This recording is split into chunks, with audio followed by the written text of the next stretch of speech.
नमस्कार दोस्तों। तो विष का प्रभाव समाप्त करने के लिए प्रयुक्त औषधि को कहा जाता है।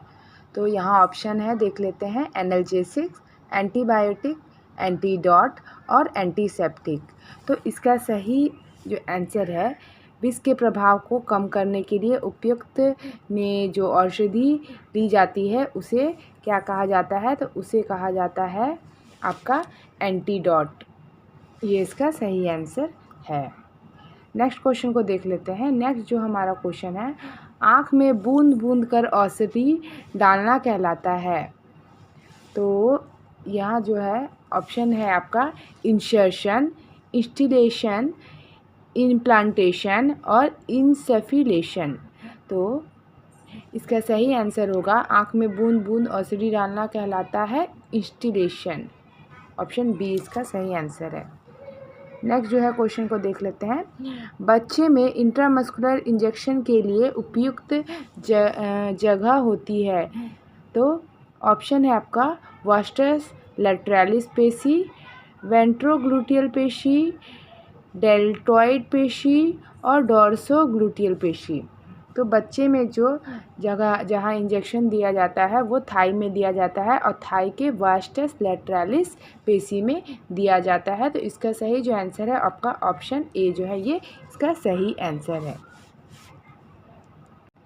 नेक्स्ट क्वेश्चन है, 1 वर्ष से छोटे बच्चे के लिए औषधीय खुराक की गणना के लिए कौन सा फार्मूला उपयोग में लेते हैं? ऑप्शन है आपका ऑप्शन ए क्लार्क का नियम, ऑप्शन बी फ्राइड का नियम, ऑप्शन सी यंग का नियम और ऑप्शन डी है ए और बी दोनों। तो बच्चों में जो है फार्मूला क्लार्क का नियम भी लिया जाता है और आपका फ्राइड का भी नियम लिया जाता है। तो इसका ऑप्शन डी जो होगा ये आपका सही आंसर होगा। चलिए देखते हैं नेक्स्ट क्वेश्चन को।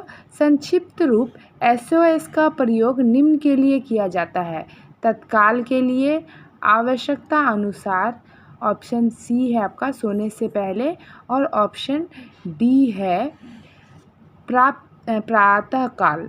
तो SOS का जो है उपयोग किया जाता है इसमें। इसका सही आंसर आप लोगों को पता होगा, आवश्यकता अनुसार जो है हम लोग SOS का उपयोग करते हैं। नेक्स्ट क्वेश्चन है आपका, हाइपोडर्मल को अन्य नाम से जाना जाता है। हाइपोडर्मल जो है यहाँ ऑप्शन है आपका सबक्यूटेनियस, इंट्रामस्कुलर, इंट्रापेरिटोनियल और इंट्रावेनस।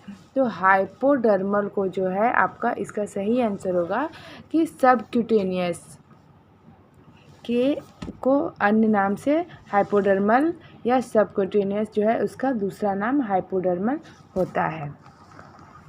नेक्स्ट है हमारा, निम्न में से पीड़ाहारी औषधि का उदाहरण है।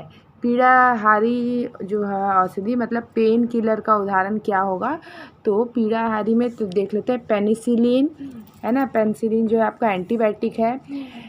हेपेरिन जो है ये आपका जो है एंटीकोगुलेंट है और पैरासीटामोल जो है ये आपका एंटीपायरेटिक है और टेट्रासाइक्लिन जो है ये है। तो यहाँ पे जो है आपका पीड़ाहारी जो है पेन किलर के रूप में हम लोग क्या इस्तेमाल कर सकते हैं? तो पैरासीटामोल जो है ये हम लोग एंटीपायरेटिक के साथ साथ पेन किलर के लिए भी इस्तेमाल में लिया जाता है। नेक्स्ट जो है, निम्न में से मूत्रवर्धक औषधि है। मतलब कि मूत्र का उत्सर्जन करना, जो मूत्र ज़्यादा जो है यूरिन हो उसके लिए कौन सा मेडिसिन जो है उपयोग में लिया जाता है? तो ऑप्शन है आपका option A Lasix, option B है आपका सेवलॉन, ऑप्शन डी है ऑक्सीटोसिन और ऑप्शन डी जो है आपका aluminium hydroxide.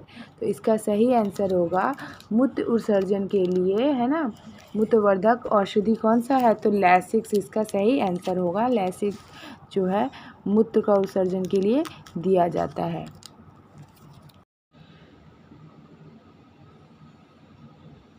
Normal labour is called, सामान्य प्रसव को कहते हैं। ऑप्शन है यूटोसिया, डिस्टोसिया, ट्रू लेबर, और है आपका स्पेरियस लेबर। तो इसका जो है सही ऑप्शन होगा, इसका ऑप्शन है आपका ऑप्शन ए जो है इसका सही आंसर होगा। यूटोसिया नॉर्मल लेबर को कहते हैं। Inner most layer of the uterus is, गर्भाशय की सबसे भीतरी परत होती है मायोमेट्रियम, पेरीमेट्रियम, मायोकार्डियम और एंडोमेट्रियम। तो इसका जो है सबसे इनर मोस्ट लेयर ऑफ जो आपका यूट्रस है उसको हम लोग बोलते हैं एंडोमेट्रियम। तो नेक्स्ट जो क्वेश्चन है, नेक्स्ट है आपका among the following drugs which one is use to control convulsions in pregnancy. निम्न दवाइयों में से कौन सी दवाई गर्भावस्था के समय होने वाले दौरे को रोकने के लिए दी जाती है। ऑप्शन है magnesium sulphate, option B heparin, option C Lasix, option D calcium gluconate.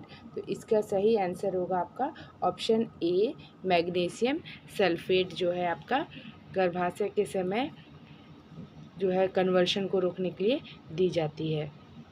Next है, चलिए देखते हैं। The best suitable pelvis for labour is, प्रसव के लिए सबसे प्रयुक्त पेड़ू होती है। Option A gynaecoid pelvis, option B है आपका एंड्रॉयड पेल्विस, ऑप्शन सी है anthropoid pelvis and option D है प्लूटिपॉइड पेल्विस। ये बहुत कॉमन क्वेश्चन है और हर बार एग्जाम में पूछा जाता है। तो इसका जो सही आंसर होगा आपका ऑप्शन ए होगा इसका सही आंसर। नेक्स्ट है आपका question, an example of obstetrical emergency.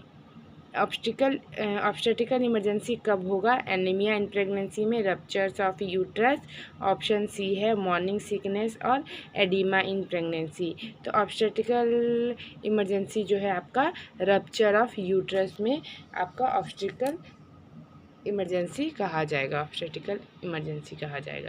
Inflammation of ovary is known as, अंडाशय के सूजन को कहते हैं इंडोमेट्रोसिस, ओफोराइटिस, सल्फिंजाइटिस और मेस्टाइटिस। तो इसमें जो है इसका सही ऑप्शन होगा आपका ऑप्शन बी जो है ओफोराइटिस जो है ये आपका इन्फ्लामेशन ऑफ ओवरी को कहते हैं। नेक्स्ट जो है onset of menstruation is known as, प्रथम बार जब मेंस्ट्रुएशन होता है उसे क्या कहते हैं। मेनोपोज, एमेनोरिया, मेनाकी और डिसमेनोरिया। तो इसका सही आंसर है आपका फर्स्ट टाइम जब पीरियड्स होता है उसे हम कहते हैं मेनाकी। नेक्स्ट क्वेश्चन को देख लेते हैं। Average duration of first stage of labour in primary gravida. Primary gravida में फर्स्ट स्टेज लेबर का जो ड्यूरेशन है वो कितना होता है। तो ऑप्शन है आपका 6 आवर्स, 24 आवर्स, 2 आवर्स और 12 आवर्स। तो इसका सही ऑप्शन है आपका ऑप्शन डी जो है 12 to 18 आवर्स होता है। Sutures which is present between parietal bone is, दो पैराइटल बोन्स के बीच में जो सूचर होता है उसे क्या कहते हैं। Coronal suture, sagittal suture, lambdoidal suture और फ्रंटल सूचर। तो इसका जो है आंसर होगा आपका ऑप्शन बी जो है इसका सही आंसर है। दो पैराइटल बोन्स के बीच में जो सूचर है उसको सेजाइटल सूचर कहते हैं।